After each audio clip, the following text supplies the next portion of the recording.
Ghazipur border पर किसानों की तहरीक को आज 1 साल मुकम्मल हो गया। ऐसे में तहरीक के मकाम पर किसानों की बड़ी तादाद गाजीपुर बॉर्डर पर पहुंची। किसान लीडर राकेश टिकैत ने कहा कि बात अभी बनी नहीं है। दिल्ली पुलिस ने एक बार फिर रुकावटें खड़ी कर दी हैं। किसानों के आगे की हिकमत अमली क्या है, हमारे नुमाइंदे ने बात की किसान लीडर राकेश टिकैत से। राकेश टिकैत हमारे साथ हैं। 1 वर्ष आंदोलन को हो गए हैं, भारी तादाद में किसान आज पहुंचे हैं। कितनी बड़ी उपलब्धि से मानते हैं? अच्छा, उपलब्धि मानने 750 लोग हमारे शहीद हो गए, इसको उपलब्धि मानने? जीत किसानों की तो हुई है। 750 किसान किसने खोए, मतलब इसको जीत कहोगे? कृषि बिल वापसी हो गया, हालांकि आपकी मांग एमएसपी की है। हाँ, एमएसपी की भी मांग है और भी है, बहुत से सवाल अभी हैं। अच्छा राकेश जी, दिल्ली पुलिस ने बैरिकेडिंग फिर से कर दी, ऐसी आशंका है कि किसान दिल्ली की तरफ न चले जाए। क्या पता क्या होगा, 29 तारीख में बताएंगे इसमें, अभी नहीं, 2 दिन पहले नहीं। संयुक्त किसान मोर्चा की मीटिंग कब है? 27 तारीख में। राकेश जी, आगे की रणनीति क्या रहेगी? क्योंकि आज देखा गया है बहुत किसान आज पहुंचे हैं, आज किसान यहाँ पर पहुंचे, क्या क्या रहने वाला है? अभी यही है, क्या क्या रहने वाला है गाजीपुर बॉर्डर पर? ये तो मीटिंग होगी, किसान आएंगे, अपना मंच चलाएंगे, मीटिंग होगी, अपनी बातचीत करेंगे, गांव से लोग आ रहे, सलाह मशवरा करेंगे आगे का। अच्छा, आगे क्या रणनीति रहेगी? 29 तारीख को संसद की ओर कूच है, एमएसपी की गारंटी की मांग आप लगातार कर रहे हैं और पुरानी मांग है जो किसानों की है, क्या वह फिर से मांग पूरी हो जाएगी?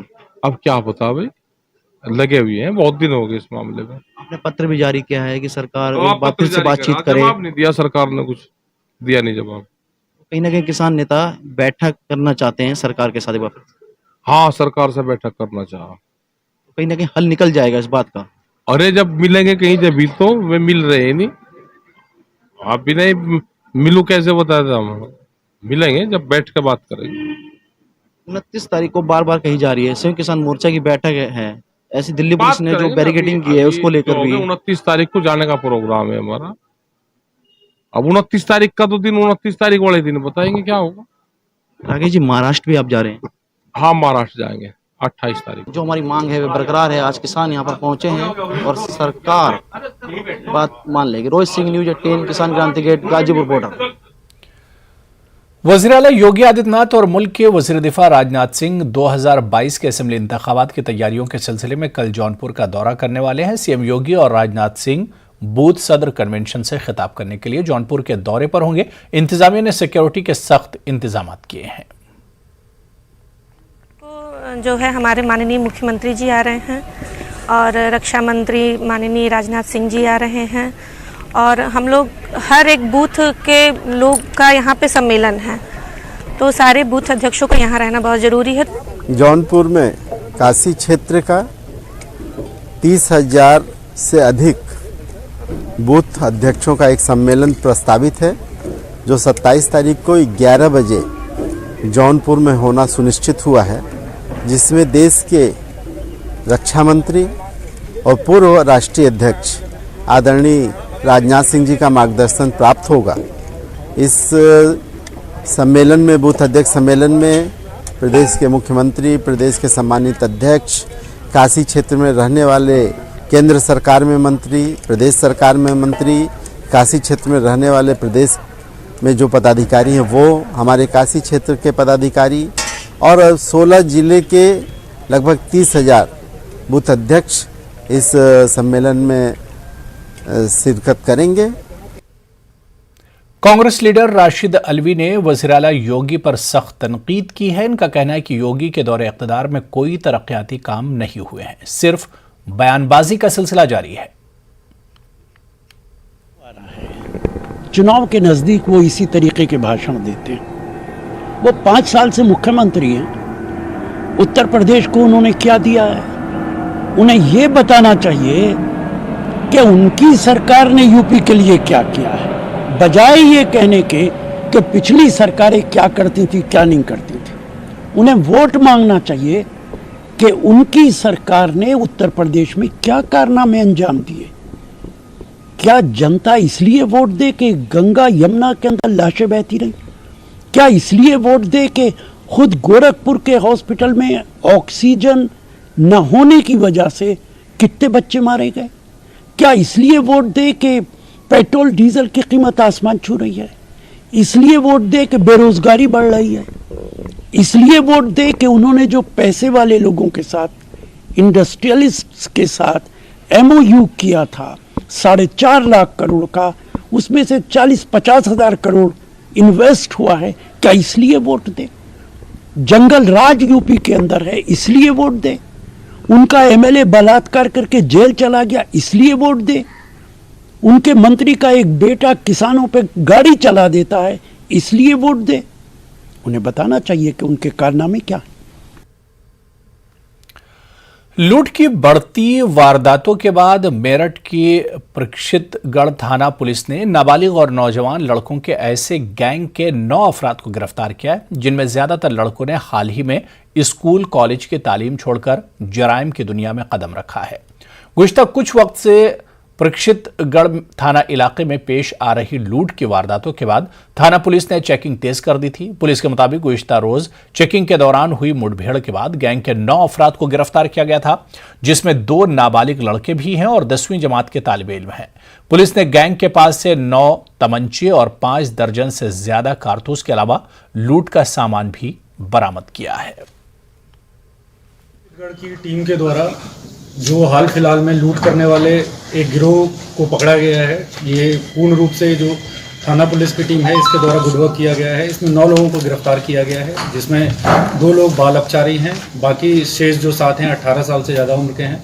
इनके द्वारा अभी कुछ दिनों पहले जो काफ़ी लूट की घटनाएँ हुई थी उनको इनके द्वारा स्वीकार किया गया है। जैसे कुछ समय पहले एक अपाचे बाइक इनके द्वारा लूट की गई थी, उसके बाद एक जो कलेक्शन एजेंट था उससे 50,000 रुपये, उसका टैबलेट और मोबाइल ये लूट किया गया था। इसमें पुलिस के द्वारा जो अपाचे बाइक है वो बरामद कर ली गई है, जो टैबलेट था वो इनके द्वारा तोड़ दिया गया था और जो मोबाइल फ़ोन था वीवो वो भी बरामद कर लिया गया है। इनके पास से 9 तमंचे, लगभग 65 के आसपास जो है कारतूस बरामद हुए हैं। जिन्होंने इसको सप्लाई किया था, ये तमंचा जो सप्लाई किया था उसको ही पकड़ा गया है, उसका नाम अभिषेक है उस व्यक्ति को। इसके अलावा जो अभिषेक को सप्लाई करता था उसमें मुख्य रूप से 2 व्यक्तियों के नाम आए हैं, एक का नाम बब्बू पंडित है, दूसरे का नाम गौरव नागर है। इन दोनों को भी इसमें नामजद किया गया है, वांछित है, शीघ्र गिरफ्तारी कर ली जाएगी। मध्य प्रदेश हुकूमत का बावकार अदबी अवार्ड इकबाल सम्मान 2020 मारूफ तरक्की पसंद अदीब और मुहक्किक प्रोफेसर अली अहमद फातमी को दिए जाने का ऐलान किया गया है। प्रोफेसर अली अहमद फातमी की मुख्तलिफ मौज़ूआत पर अब तक 15 से ज्यादा किताबें मंजर आम पर आ चुकी हैं। प्रोफेसर अली अहमद फातमी के अल्लामा इकबाल पर कई तहकीकी मकाले पेश हो चुके हैं, शाये हो चुके हैं। इनकी किताब इकबाल और इलाहाबाद अल्लामा इकबाल के सियासी और अदबी सरगर्मियों पर मुश्तमिल तहकीकी किताब है। इसके अलावा तरक्की पसंद तहरीक, फन और फनकार, सर सैयद नजरियात और खिदमात और अब्दुल हलीम शरर की नावल निगारी इनकी अहम तसनीफात तस्वुर की जाती हैं। प्रोफेसर फातिमी ने अफसाना, नावल, तनकीद, सफरनामे, शेरियात और अदबी खाकों पर गराकद्र तहकीकी काम किया है।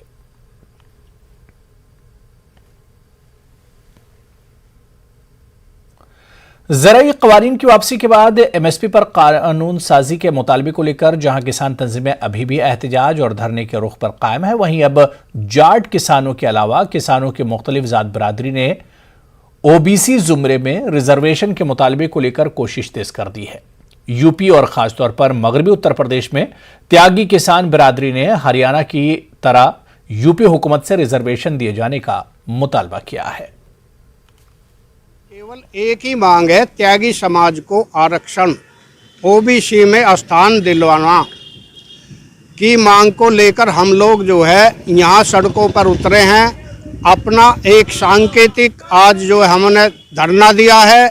हरियाणा सरकार द्वारा 12 मई 2016 को आरक्षण दिया गया था, परंतु आज तक हमें उत्तर प्रदेश में किसी ने भी आरक्षण में नहीं लाया गया। OBC में स्थान हमारा हो जाना चाहिए। हम काफ़ी समय से इस मांग को उठाते आ रहे हैं, परंतु बार बार जो है हमारी मांग को अनसुना किया जाए।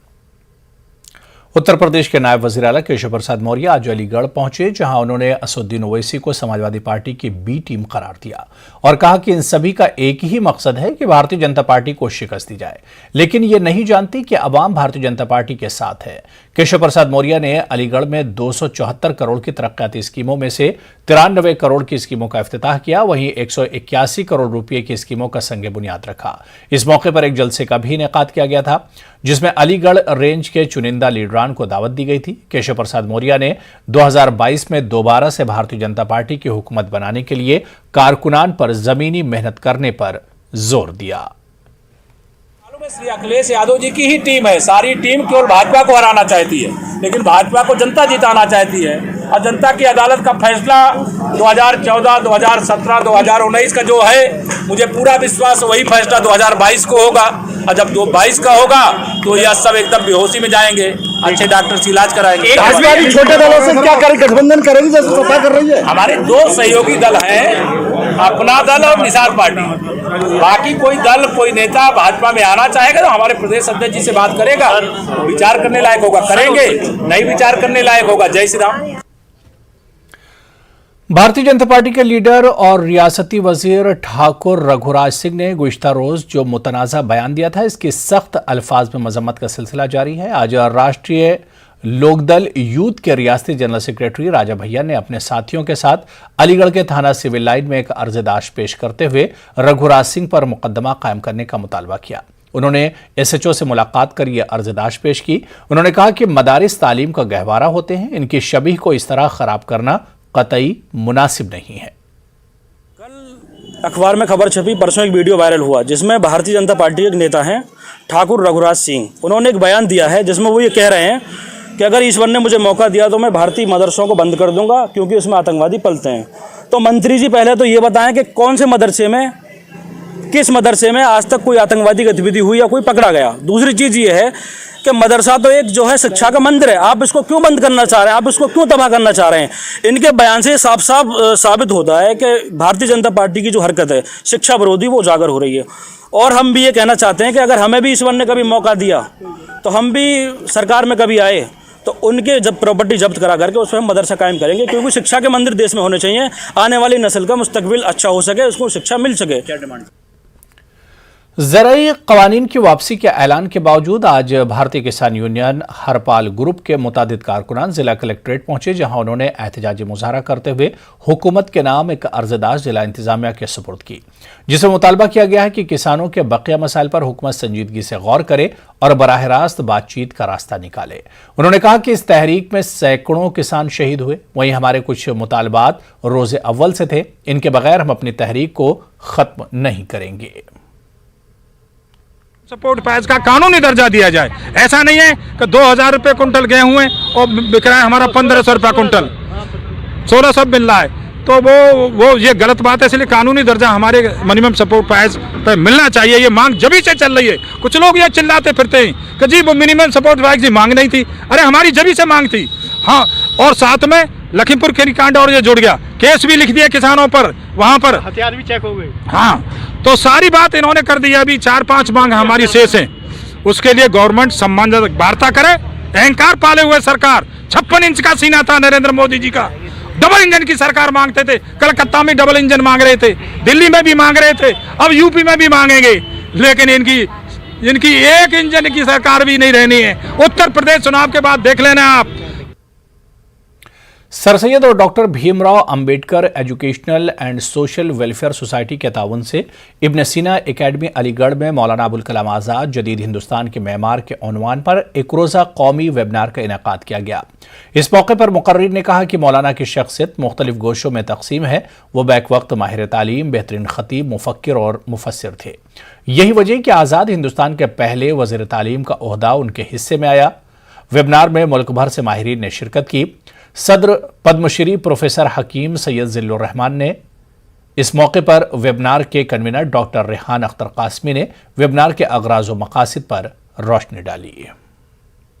Sir Syed and doctor Bhimrao Ambedkar social welfare society and Ibn Sina academy के कोलैबोरेशन से मौलाना अबुल कलाम आज़ाद की शख्सियत के ऊपर एक वेबिनार ऑर्गेनाइज़ किया गया था और हिंदुस्तान की मुख्तलिफ़ यूनिवर्सिटीज़ और जामियात के जो ज़िम्मेदारान थे, इंटेलेक्चुअल थे, प्रोफेसर्स थे, माहिरीन थे, उनको मदऊ किया गया था। तो हम समझते हैं कि उनकी शख्सियत को मंजर आम पर लाया जाए और नई नस्ल को ये बताया जाए कि मदरसे से फ़ारिग़ुत तहसील आदमी भी हिंदुस्तान के आला वज़ारत के ओहदे पर फाइज़ होकर इस हिंदुस्तान की तामीर में, तरक्की में और इसको आत्मनिर्भर भारत बनाने में एक बड़ी हिस्सेदारी दे सकता है। तो इसीलिए इस वेबिनार का इनेकाद किया गया था ताकि नई नस्ल को पता चल सके कि हमारे जो बुज़ुर्ग थे, जो हमारे ज़िम्मेदारान थे, जो हमारे पिछले पेशरो थे, उन लोगों ने किस तरीके से इस मुल्क में हिस्सेदारी दी है।